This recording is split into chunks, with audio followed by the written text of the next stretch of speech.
morning, everyone. Welcome to my channel. I hope you are doing well. So, today's class is for contemporary India and education. And today's topic is Preamble of the Constitution, the Ideals, Sovereign Nation, Democratic and Secular Polity. Okay, so हम ये तीन topic को complete करेंगे. These topics are short questions, not a long question one. So इसे हमें all together ऐसे पढ़ना है कि दो चार पेज करके हो, ताकि आप लोग एग्जाम्स में जब लिखो उसके पॉइंट्स को याद रखो एंड उसी से आप जब लिखोगे तो एटलीस्ट एक एक शॉर्ट क्वेश्चन 2 से 2.5 पेज का आपका बन जाएगा. Okay, so starting with the introduction part or introductory part, that is a preamble of constitution. हमने ऑलरेडी पढ़ चुका है कि constitution क्या है. फिर भी हम फिर से यहाँ पे आपको दूसरे वे से मैंने लिख के दिखाया कि constitution के बारे में और क्या लिख सकते हो. तो ये constitution is a written document. constitution क्या होता है? एक written document होता है that contains a set of rules. इसमें बहुत सारे rules होते हैं फॉर ए गवर्नमेंट, मतलब गवर्नमेंट मेकिंग के लिए, गवर्नमेंट कंस्ट्रक्शन के लिए. और आफ्टर दैट गवर्नमेंट जब क्रिएट हो जाता है उसके वर्क्स क्या क्या होंगे, वो कहाँ कहाँ एक्टिविटीज करेगा, which includes all the fundamental rights, duties and political principles. तो यहाँ पे political principles रह गए, यहाँ पे ड्यूटीज रह गए, पॉलिटिकल प्रिंसिपल्स के साथ फंडामेंटल राइट्स रह गए, तो उसको हम यहाँ पे मेंशन करेंगे. Okay, 1 second. So next point is that this constitution was formed by a constituent assembly. तो पहले असेंबली बॉडी बनाया जाएगा, उसके बाद इसको हम बोलते हैं elected by the elected body, मतलब जो मेंबर्स यहाँ पे हैं और वो इलेक्ट कर सकते हैं एंड उसके पॉइंट के अकॉर्डिंग सेवरल आइडियल्स आए. सो आइडियल्स हमारी बुक में भी ऑलरेडी मेंशन है, इसलिए आइडियल्स को हमने हाईलाइट किया. कमिटमेंट टू डेमोक्रेसी, डेमोक्रेसी के लिए जो कमिटेड हैं वो लोग रहेंगे. Then guarantee to the all the people or guarantee to the people or guarantee to all the people of India justice, equality and freedom. तो fraternity, liberty and equality ये भी बोल सकते हो, सबके लिए सेम रहेगा. और इसके बाद what do you mean by preamble? आप क्या समझते हो preamble का मतलब क्या है? Preamble is like an introduction or preface of a book. Just like when you buy something, you need some characteristics or characteristically you define this product, right? So you need some information and these informations are related to this topic or product or any type of object. तो ये जो object related कोई information fact होता है कि क्या mention है, तो वैसे ही यहाँ पे प्रीफेस होता है. जस्ट लाइक बुक है या कॉन्स्टिट्यूशन है, तो कॉन्स्टिट्यूशन से पहले कॉन्स्टिट्यूशन में क्या होगा नहीं होगा, उसमें क्या क्या पॉइंट्स है, कौन कौन है, तो उसका एक शॉर्ट जस्ट मेंशन होता है. That is called the preface. Preface देखने से पहले या कैसा दिखता है उससे पहले. It is just like an introduction, not a part of the content but explain the purpose and the basic principle and objectives of the constitution. मतलब ये कॉन्स्टिट्यूशन का पार्ट नहीं है, but it provides all the information related to constitution, that इसमें ये होने का chances है, इसके ऑब्जेक्टिव ये है, इसके एम्स ये है. It has also proclaim that, इन्होंने और क्या बताया, मतलब ये तो under the chairmanship of the constituent assembly and chairman assembly थे हमारे doctor B R. Ambedkar and this written document has been signed by doctor Rajendra Prasad. तो उनके अकॉर्डिंग इस पे क्या क्या मेंशन होता है. It has also proclaimed that India will be a sovereign democratic republic. ठीक है, अभी sovereign democratic republic तीनों वर्ड का हम जानेंगे, बहुत कुछ जानेंगे इसके बारे में. In simple words, in simple word it implies guidelines of the constitution. तो ये यहाँ पे guidelines होते हैं कि यहाँ पे हम simple words में बोले तो guidelines mention हो. ये constitution के बारे में हमने थोड़ा सा mention किया जो कि related to preamble है. उसके बाद आता है आपका sovereign nation. तो the word sovereign, ठीक है, sovereign nation मतलब क्या समझते हो, क्या है, इसको बोला जाता है that India is neither a dependence nor a dominion of any other nation. ठीक है, ये इंडिया हमारा किसी अदर कंट्री के ऊपर डिपेंडेंट नहीं है, या फिर वो डोमिनेंट भी नहीं है किसी के ऊपर, या उसके ऊपर कोई भी शासन नहीं कर रहा है, डोमिनेंट नहीं है, या फिर उसको कोई सप्रेस नहीं कर रहा है. ठीक है, बट एन इंटरमीडिएट बोल सकते हो या इंडिपेंडेंट बोल सकते हो. दैट इज हम बोल सकते हैं कि ये होता है इंडिपेंडेंट, पूरा अलग इंडिपेंडेंट स्टेट. पहले के टाइम पे ना पूरे एक एरिया को या फिर बड़े से एरिया को भी स्टेट बोला जाता था, अभी उसको हम कंट्री और नेशन बोल सकते हैं. सो इंडिपेंडेंट स्टेट और nation, there is no authority above की, इस पे किसी का हक नहीं है. जस्ट लाइक इंडिया के जो भी प्रेसिडेंट होंगे या फिर जस्ट लाइक प्राइम मिनिस्टर्स होंगे, ये सब मिलके कंट्रोल करेंगे, सेंट्रल एंड स्टेट ये मिलके करेंगे, बट अदर कोई कंट्री का इस पे हाथ नहीं होगा. सो हम जो भी हमारा अफेयर्स रहेगा, दैट इज इंटरनल हो एक्सटर्नल हो, जो भी प्रॉब्लम्स होगा वो इंडिया के विद इन जो गवर्नमेंट है वो कंट्रोल करेंगे. Then Sovereignty is one of the foremost element of any independent state. Legal supremacy मतलब ये क्या होता है ना, लीगली आपको पावर मिलता है कि you can control this all thing in your country. तो ये हमारे कंट्री में भी लागू होता है। तो ये सबसे बड़ा इम्पोर्टेंट एलिमेंट भी है। द वेट, सपोज एक पर्सन है तो उसका वेट हो गया, हाइट हो गया, और द मसल्स और जितना वो खाता है सब कुछ कौन कंट्रोल करेगा? दैट इज पर्सन अपने माइंड के थ्रू कंट्रोल करता है। तो mind is a government. Just like that India में जो भी होंगे चीज तो उसको कंट्रोल करने के लिए we need a head, and that head is a central government. Government के अंदर अभी बहुत सारे थिंग्स होते हैं जो कि कंट्रोल किया जाता है।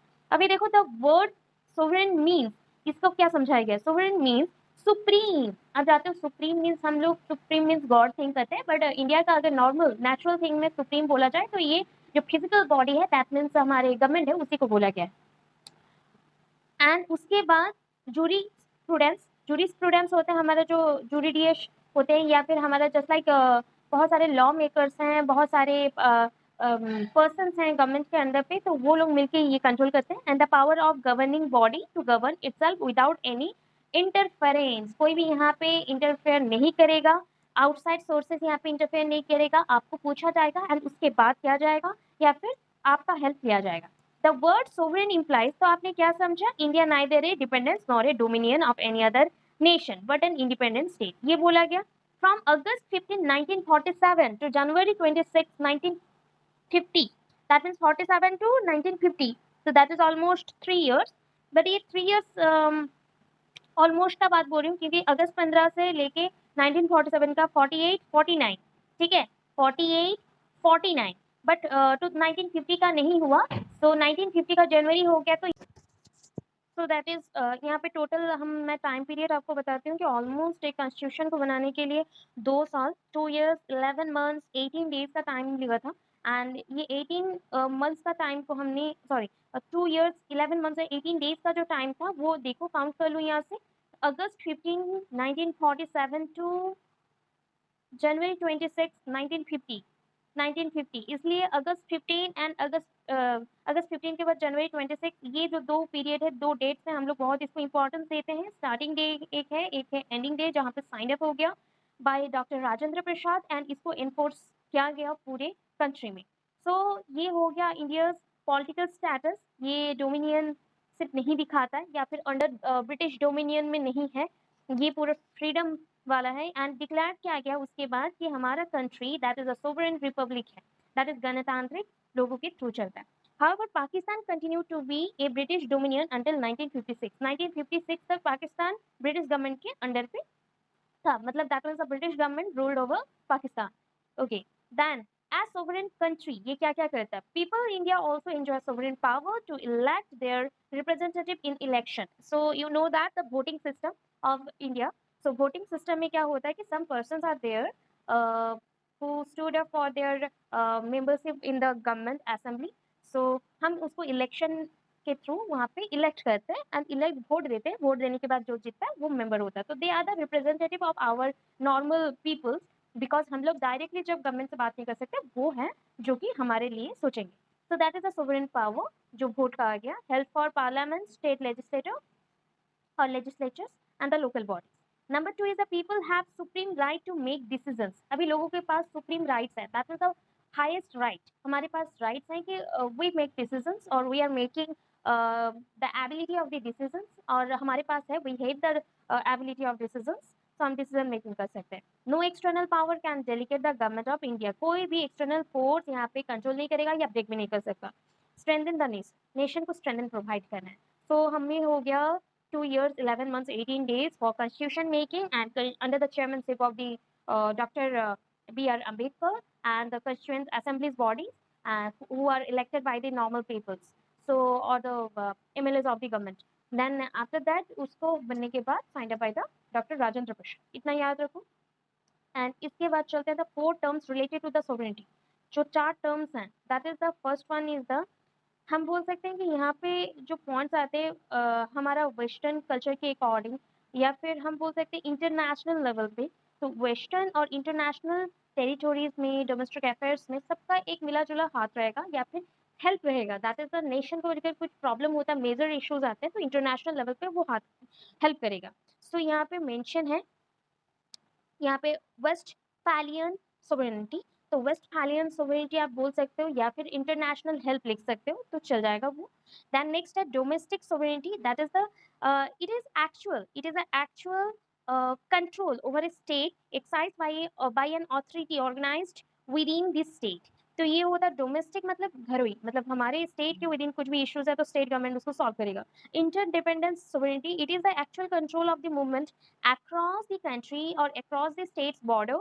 तो यहाँ पे क्या होता है ना कि सपोज एक स्टेट को इश्यूज हैं तो आसपास के जो भी बॉर्डर लाइन में और स्टेट्स रहेंगे वो भी उसको हेल्प करेगा सॉल्व करने के लिए। Then last one is the international legal sovereignty, तो यहाँ पे क्या है, just like for some reason, और अगर आपका रिकॉग्निशन है इंटरनेशनल लेवल पे तो इंटरनेशनल लेवल पे जो जो मेंबर्स हैं जस्ट लाइक सार्क 20, मतलब जो गवर्नमेंट है अदर बॉर्डर्स के वो लोग हेल्प कर सकते हैं। सो ये सोवरेन नेशन का पॉइंट था। इसके बाद हम चलते हैं नेक्स्ट पॉइंट पे, दैट इज देखो ये पॉइंट वाइज मैंने मेंशन किया है, जो पहले से टाइप था वो टाइप है, और मैं पहले भी आपको बता चुकी हूँ कि ये जो पॉइंट्स होते हैं ये पॉइंट 1 2 3 4 करके लिखने के लिए है, इतना फटाफट बनाया जाता है कि टाइम नहीं होता। सो इंट्रोडक्शन सेकुलरिज्म का ये सेकंड पार्ट है, दैट मीन्स द 1.2 का सेकंड पार्ट है, क्योंकि 4 पार्ट्स होते हैं, एक पार्ट कंप्लीट हो गया और 3 पार्ट है, 3 पार्ट्स में से आप सेकंड पार्ट को भी कंप्लीट कर रहे हैं। तो दैट इज द सेकुलरिज्म, और एक पढ़ेंगे हम डेमोक्रेसी। तो मैं पहले सेकुलरिज्म को पढ़ा रही हूँ, फिर डेमोक्रेसी में चलेंगे हम लोग। So secularism, all religions are equal footing, that means सबको अपना जो रिलीजियस वैल्यूज हैं पता है, उस अकॉर्डिंग आपको इक्वलनेस दिया गया, that means equal opportunities for all religions. तो जितने भी रिलीजियंस हैं सबको इक्वलनेस दिया गया है। तो आप जानते हो India is a multi cultural and multi religious country. यहाँ पे बहुत सारे सोसाइटीज हैं एंड कल्चर्स हैं, उसके साथ बहुत सारे रिलीजियस हैं। तो द वर्ड सेकुलरिज्म को हमने क्या बताया, didn't occur in the constitution. ये सेकुलरिज्म वर्ड कॉन्स्टिट्यूशन में नहीं है, but it was adopted in the 1950। 1950 में इसको एडॉप्ट किया गया, एंड आफ्टर दैट जब 1976 आया इसको इंसर्ट किया गया कॉन्स्टिट्यूशन में। तो संविधान में हमने सेकुलरिज्म वर्ड पहले से नहीं देखा, फ्रॉम द स्टार्टिंग 1947 से तो नहीं आया था, 1950 में जब साइन भी हुआ था तब सेकुलरिज्म वर्ड नहीं आया, तो 1976 में ये हुआ। पॉइंट्स बड़े दिख रहे होंगे, बट आपके कॉपी में आप जब लिखोगे ये 2-2 लाइन का पॉइंट्स आएगा, तो आपके 2-2.5 पेज में कंप्लीट हो जाएगा। Then third point, origin of the word secularism, कहाँ से origination हुआ है देखो। the word secularism was first used in the 19th century, ये 19th century में by George Jacob Halideck, ठीक है। बहुत लोग इसको बोलते हैं हॉलाइडेक, तो हॉलाइडेक नहीं बोल के हॉलीडेक भी ओके है। तो 19th century में जॉर्ज जैकब हॉलीडेक ने इसको किया। The word secularism is derive from the Latin word, because democracy word आया है ग्रीक वर्ड से, ये आया है लैटिन वर्ड से। तो Latin word saeculum, saeculum, saeculum means the present age, जो प्रेजेंट एज चल रहा है उसको हमने बोला द प्रेजेंट एज, ठीक है, द प्रेजेंट एज। तो साइकुलम से हमने लिया सेकुलरिज्म वर्ड, 19th सेंचुरी के आसपास ये वर्ड डिस्कवर हुआ है। इंडियन कंसेप्ट ऑफ सेकुलरिज्म, हमने क्या किया, सारे धर्म को समन्वय दिखाते हुए, समानता दिखाते हुए काम किया है। तो यहाँ पे क्या पॉइंट्स हम मेंशन किया गया देखो, अगर देखो ये जो बॉक्स जैसे पॉइंट्स हैं सबको डॉट वाला दिखता नहीं है इसलिए बॉक्स वाला बनाई हूँ, एंड उसके according Indian concept of secularism ये हेडिंग हो गया, जहाँ से पॉइंट दिख रहा है मतलब वो सारे पॉइंट है, आप ऐसे एरो मार्क दे के भी लिख सकते हो। सो यहाँ पे मेंशन है सर्वधर्म सम्मत, सम्मत में तो वही समानता हम बोल सकते हैं, समन्वत, तो समन्वत और सम्मत भी बोल सकते हो, समानता भी बोल सकते हो, एंड सर्वधर्म समभाव, तो इक्वलनेस, सबको सारे धर्म को इक्वल समझो, equal regard for all faiths and creeds, जितने भी गॉड्स हैं जितने भी गॉडेसेस हैं आपको सबको इक्वल मानना है, ठीक है। तो यहाँ पे एक लिखा गया, एकम ब्रह्म विप्र बहुधा वदंती, ठीक है, God ID one, wise man call him by different names, ठीक है। तो हम बोलते हैं just like we need ID, that means हमारा आइडेंटिटी होना चाहिए। तो गॉड का जो आइडेंटिटी है वो सब सेम है, ईश्वर, ईश्वर बोल देते हो जीसस, और आप बोलते हो प्रभु, या फिर आप बोलते हो जस्ट लाइक अल्लाह, या फिर आप लोग बोलोगे कि महावीर जैन को आपने भगवान माना तो उनको, गौतम बुद्ध बुद्धिज्म को माना गया, मॉन्क लोगों को। अच्छा, तो ये सब हमने बोला कि सब में कुछ ना कुछ पावर रहा है एंड वो भगवान है, क्योंकि हम उनमें फेथ रखते हैं, हमें उस पर विश्वास है। तो उस अकॉर्डिंग यहाँ पे बोला गया एकम ब्रह्म विप्र बहुधा वदंती, वदंती मतलब बोलना, तो बहुत प्रकार में हम लोग उसको बोलते हैं, मतलब उसका नाम भिन्न भिन्न है। एक ही चीज है, एक ही मतलब भगवान है, बट उनका नाम अलग अलग है। जो हम पर्सन है जो समझते हैं, समझ लेते हैं, तो वो अलग अलग नाम से बुलाते हैं। Jawaharlal Nehru, the first prime minister of India, ये याद रखो, first prime minister of India has explain the secular of Indian state. उन्होंने सेकुलर ऑफ इंडियन स्टेट को समझाया। It means while religion is completely free, the state including in it its wide for various religions and cultures gives protection and opportunities to all, thus brings about an atmosphere of tolerance and cooperation। तो हम बोल रहे according to Jawaharlal Nehru, उन्होंने कहा secularism ऐसा point है जहाँ पे सारे धर्म को हमने जब फ्री कर दिया, तो वो जो डर था उनके अंदर वो खत्म हो गया, एंड वो मिलजुल के काम करने लगे, एंड उनको इक्वालिटी मिलने लगा, उनको अपॉर्चुनिटीज मिलने लगा ग्रोथ के लिए, एंड एक एटमोस्फेयर ऐसा क्रिएट होगा जब जहाँ पे कोई डर नहीं होगा, एंड हम एक दूसरे को टॉलरेट कर सकते हैं, कोऑपरेशन रहेगा। अभी देखो ये सारे पॉइंट्स कितने इजी लग रहे हैं, आपके बुक में मेंशन नहीं है, आपको ये पॉइंट्स जानने चाहिए। आपके बुक्स बहुत सारे विकिपीडिया से कॉपी पेस्ट है, तो उससे बेटर पॉइंट्स ये है, आप लिखे तो मार्क्स आएंगे अच्छे। Characteristics of a secular minded individual, जो सेकुलर होता है, सारे धर्म को समानता के हिसाब से देखता है, तो वो क्या सोचता होगा? वो सोचेगा, फर्स्ट पॉइंट, उसका आउटलुक जो है वो सारे धर्म को एक ही समझेगा, तो that is the traits all religious और religion on an equal footing. Secular outlook expects बोल रही थी, accepts all the freedom of religion। secular outlook implies freedom of worship, सबको freedom of worship होना चाहिए, जो secular इंसान रहेगा वो ये समझ रहा है। encourage और encourages rational thinking, हम अपने धर्म के ऊपर सोचे, सबके धर्म को मिला के। Then secular outlook views all citizens with the equal rights। Secular outlook increases moral and the spiritual values। Secular outlook is not a negation of the relation। तो negation मतलब यहाँ पे हम neglect नहीं करेंगे या फिर छोड़ के नहीं जाएंगे एक दूसरे को, ऐसा नहीं है। Then secular state of India following features, ये तो आप समझ गए हैं, जो जो पॉइंट्स वहाँ था सेम रहेगा कि हम we are the citizen of this country, तो we have equal rights of the religious and we values all the religious points, तो ऐसे रहेगा। It is not an against any of the culture और any of the religious point, या हम किसी भी चीज़ों में प्रोमोट या इंटरफेयर नहीं करेंगे। इट इज और it is not against any religion, it functions in a way independent of religion, it allows religious education in some educational institution। तो ये होता है माइनॉरिटीज ग्रुप में धर्म के बारे में सिखाना बहुत इंपॉर्टेंट है। तो इसके लिए भी ना कुछ कुछ प्रोविजंस हैं, मैं आपको वो प्रोविजंस भी बोलती हूँ मार्क आपका अच्छा आने के लिए।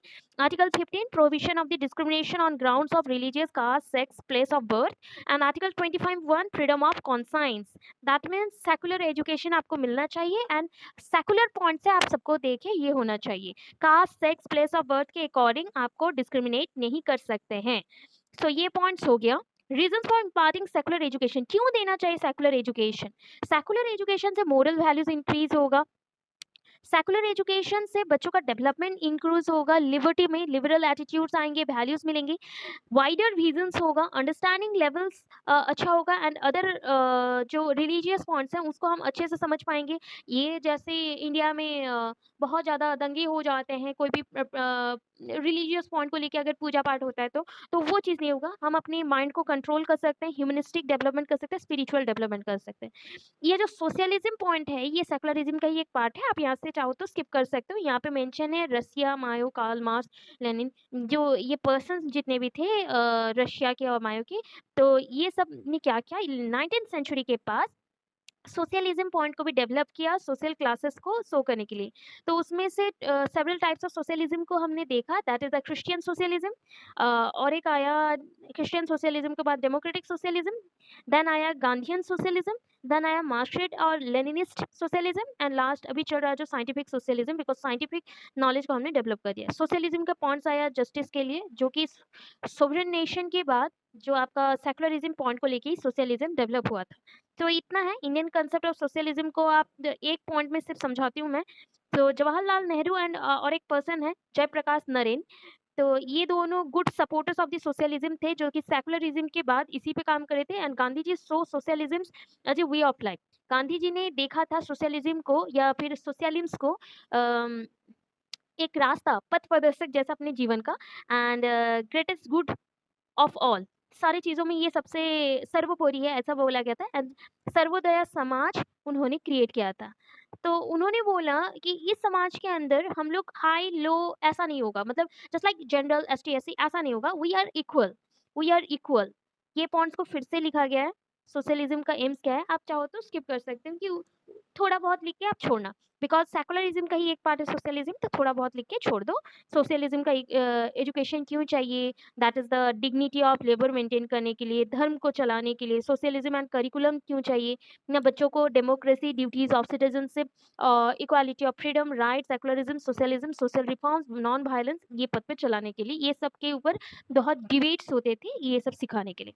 तो ये पॉइंट्स हैं, इसे ज़्यादा आप मत करना, इसको आप छोड़ दो एंड यहाँ से देखो पेज नंबर 8 से, ओके। पेज नंबर 8 मतलब हाँ, पेज नंबर 8 से आप चेक करेंगे कौन सा, डेमोक्रेसी का। What do you mean by democracy? आपके बुक में थोड़ा सा गलत लिखा गया है, ग्रीक वर्ड जो था वो सेकंड वर्ड जो है वो रॉन्ग है, क्राटिया मेंशन हो गया, तो आप वो नहीं लिखे ये करोगे, ठीक है, करेक्शन कर दीजिएगा। डेमोक्रेसी, डेमोक्रेसी जो टर्म है, what do you mean by the democracy? Democracy को अभी टू ग्रीक वर्ड से हमने लिया है, तो टू ग्रीक वर्ड्स नेमली, एक है डेमोस और एक है क्रेटोस। डेमोस एंड क्रेटोस, ठीक है, डेमोस है एंड क्रेटोस है। तो मैं हाइलाइटर ऑन कर लेती हूँ आपका, okay okay. Democrats, demo demos and kratos. Demos means क्या होता है? डेमोस मीन्स होता है पीपल, द पीपल, हम लोग। क्रेटोस मीन्स होता है पावर, दैट मीन्स क्या समझे? Power of the people, power of the people, right, power of the people, ये इंपॉर्टेंट है। इसका नेक्स्ट पॉइंट देखते हैं। तो हम यहाँ से कहाँ पे चलेंगे? अब्राहम लिंकन का जो पॉइंट था, सो अब्राहम लिंकन के according democracy is government, democracy is government of the people, by the people and for the people. तो डेमोक्रेसी क्या है ना, ये इन लोगों का गवर्नमेंट है, ठीक है। गणतांत्रिक जो है, गणतंत्र जो है, ये जो सरकार है गणतंत्र के द्वारा ही चलता है, गणतंत्र के लिए चलता है और गणतंत्र को ही चलाता है। तो ये होता है चीज, ठीक है, of the people, by the people, for the people. तो ये हो गया। अभी सिग्निफिकेंट ऑफ ईच वर्ड, जो कि कोई भी बुक में आपको मेंशन ही होगा, ऐसे भी हमारा अगस्त 15 बहुत जल्दी आ रहा है, तो ये टॉपिक मेरा फेवरेट हो गया। कॉन्स्टिट्यूशन ने हमको पहचान पहचान दिया, ह्यूमन राइट्स हमें सिखाया, फंडामेंटल राइट्स और ड्यूटीज के बारे में सिखाया। We are very special and we think that we are equal on the basis of this constitution article, okay. तो डी स्टैंड फॉर, डी क्या बोलता है? Division of authority and the power, dignity and the oath of the divisional duty और individual duty। तो हम बोल सकते हैं कि हम जो हैं डिवीजन ऑफ ऑथोरिटी, मतलब हमारे पास ऑथोरिटी है। लोग क्या समझते हैं कि नहीं सेंट्रल गवर्नमेंट सब कुछ चलाएगा, स्टेट गवर्नमेंट सब कुछ चलाएगा, नहीं। अगर हम अपना वोट ना दे कुछ नहीं होगा। सो हमारे पास ऑथोरिटी है, हम अपने कॉन्शियस माइंड में हम वोट देते हैं। E stand for equality, equality और एथिकल वैल्यूज, ठीक है, अपने सोच में इक्वालिटी रखो। M stand for mutual understanding, एक दूसरे के बारे में सोचो। O stand for objective attitude, objective attitude and open mindness, मतलब आप अपने दिमाग को ओपन रखो सबके लिए एंड सबके लिए कुछ ना कुछ चीजों को समझो। C stand for cooperation, classless society, mass education. तीन चीज समझेगा, कोऑपरेशन, हम कोऑपरेट करेंगे एक दूसरे को।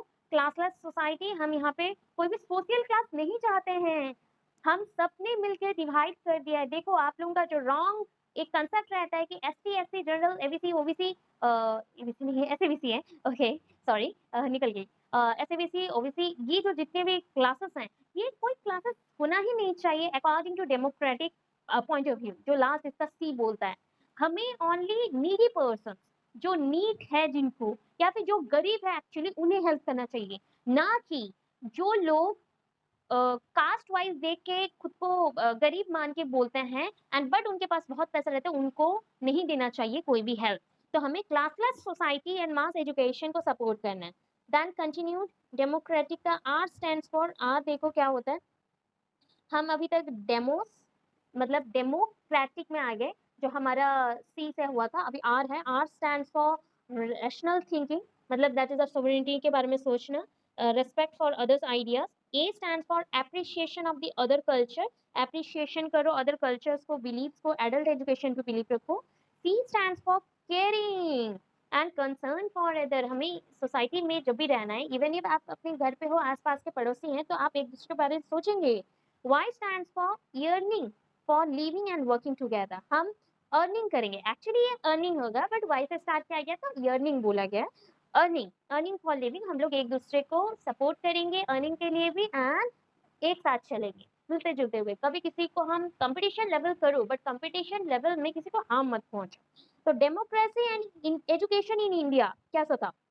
The great democracy can succeed only when all citizens are educated. एक ग्रेट एजुकेशन और ग्रेट डेमोक्रेटिक जो पॉइंट ऑफ व्यू रहता है वो किसके थ्रू चलता है? डेमोक्रेटिक एजुकेशन के थ्रू। अगर हम सबसे इंपॉर्टेंट चीज इक्वालिटी ला देते हैं अपॉर्चुनिटीज में, या फिर सबको एजुकेशन में इक्वालिटीज दे देते हैं, दैट मीन्स ये कंप्लीट हो गया एंड फ्रीडम हो गया बच्चों को कि वो 6 to 14 ईयर्स तक फ्री एंड कंपल्सरी एजुकेशन करेंगे।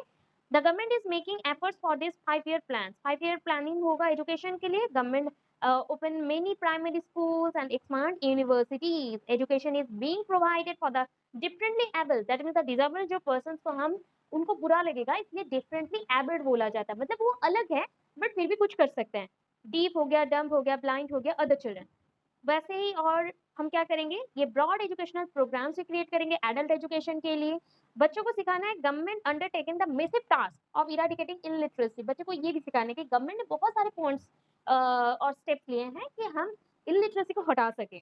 ऑब्स्टेकल्स इसमें क्या क्या आता है पता है? कास्टिज्म, सबसे पहला चीज आता है casteism, communalism, casteism, regionalism, and linguisticism, or social inequality, poverty, ignorance, corruption, immorality, etc.